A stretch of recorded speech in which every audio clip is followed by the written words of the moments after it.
And also on election night, there was a big,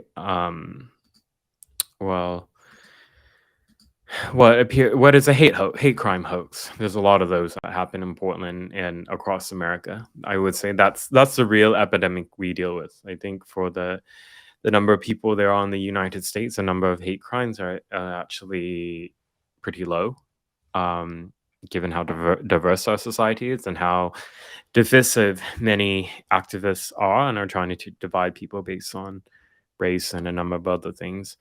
But and they do this often with hate crime hoaxes. So in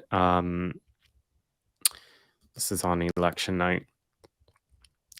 So this group was one of many. So this is Oregon Walks, is a left wing campaign to encourage people to walk in Portland. Sounds nice, sounds like it should be apolitical, right?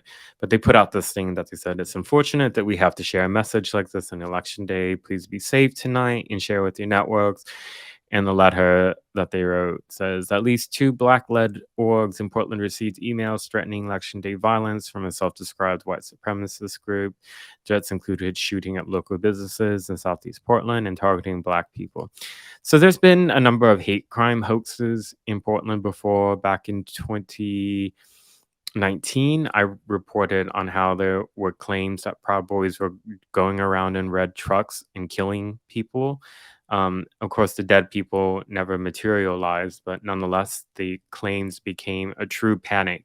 Like the mayor even had addressed that there were emergency meetings in Portland, and there was no evidence ever that any violence like that happened. And the people who made the claims, well, one, when I looked at the police report, was this trans activist. That's not what she told the police about her being bashed on the head by the bat with the bat by transphobic people.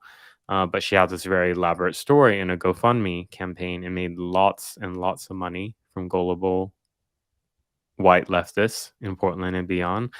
And there was another lesbian couple who made some outrageous claims about white supremacists hurling a beer can at her face and said that it was reported to police when it wasn't, actually. And then when reached for comment, wouldn't respond.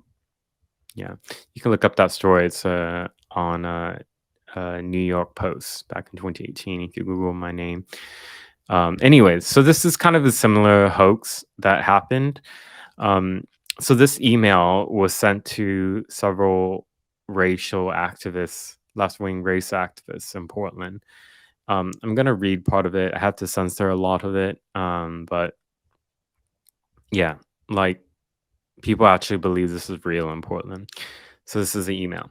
Quote, our white supremacist group is planning a shooting at Porque No Tequila on election night in the Hawthorne district, including the Hawthorne Theater, Mud Bay, Grand, Central Bakery, Safeway, Powell's Books, Fat Straw, and New Seasons.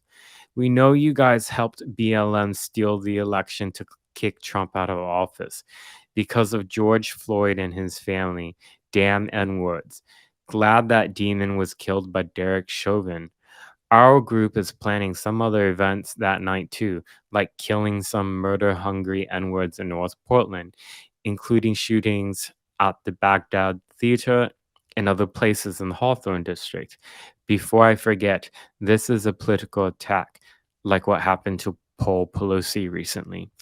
So this is an outrageous letter. It's written exactly how you would expect a white leftist or some leftist activist to write a letter, thinking of like this is how neo-Nazis talk.